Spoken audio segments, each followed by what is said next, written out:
ബഹുമാന്യരായ സഹോദരങ്ങളെ, സഹോദരിമാരെ, ഒരു കാര്യം പ്രത്യേകമായിട്ട് ഉണർത്താനുണ്ട്. നമുക്കെല്ലാം അറിയാവുന്നത് പോലെ ആറ്റുകാൽ പൊങ്കാലയാണ് ഏതാനും ദിവസങ്ങൾക്കകം വരുന്നത്. വേറൊരു വിശ്വാസവുമായി ബന്ധപ്പെട്ടതാകയാൽ അതിൻ്റെ ആചാരങ്ങളിലും ചടങ്ങുകളിലും നമ്മൾ പങ്കാളികളല്ല. പക്ഷേ കുറേ സഹോദരിമാരും കുട്ടികളും തിരുവനന്തപുരം നഗരത്തിലേക്ക് അതിഥികളായിട്ട് എത്തുന്ന സന്ദർഭമാണ്.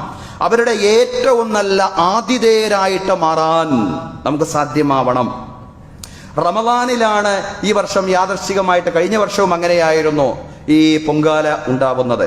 ഏതായാലും റമദാനിൻ്റെതായ ഏറ്റവും നല്ല സന്തോഷത്തിൻ്റെ, സാഹോദര്യത്തിൻ്റെ, സ്നേഹത്തിൻ്റെ അനുഭവങ്ങൾ അവർക്ക് സമ്മാനിക്കുവാൻ, നമ്മുടെ സഹോദരിമാർക്കും അതുപോലെ തന്നെ അവരുടെ കുട്ടികൾക്കും സമ്മാനിക്കുവാൻ നമുക്ക് സാധ്യമാവണം. കുടിവെള്ളവും റമദാൻ വിഭവങ്ങളും എല്ലാം അവർക്ക് നാം സമ്മാനിക്കണം. അവർക്ക് വിശ്രമിക്കാൻ സൗകര്യം ചെയ്തു കൊടുക്കണം.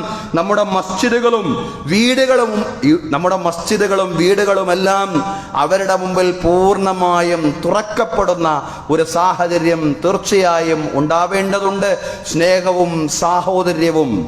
അതുകൊണ്ട് മാത്രമേ നമുക്ക് ലോകത്തും രാജ്യത്തും വളർന്നു വരുന്ന ഇസ്ലാമോഫോബിയയും വിദ്വേഷത്തെയും പ്രതിരോധിക്കാൻ സാധിക്കൂ എന്നുള്ള പൂർണ്ണമായിട്ടുള്ള ബോധ്യം നമുക്കുണ്ടാവണം സഹോദരങ്ങളെ. അതിനുള്ള ആ ഒരു നമ്മുടെ സ്നേഹത്തിൻ്റെ, സാഹോദര്യത്തിൻ്റെ നല്ല നല്ല ആവിഷ്കാരത്തിലുള്ള സന്ദർഭമാണ് ഇതുപോലുള്ള സന്ദർഭങ്ങൾ എന്ന് പറയുന്നത്. അല്ലാഹു തആല അള്ളാഹുവിൻ്റെ പ്രീതി ഉദ്ദേശിച്ചുകൊണ്ട് ജാതിമത വ്യത്യാസങ്ങളില്ലാതെ എല്ലാവർക്കിടയിലും സ്നേഹവും സാഹോദര്യവും ശക്തിപ്പെടുത്താൻ വേണ്ടി നാം നടത്തുന്ന എല്ലാ ശ്രമങ്ങളെയും പടച്ചതമ്പുരാൻ നമ്മിൽ നിന്ന് സ്വീകരിക്കുമാറാവട്ടെ.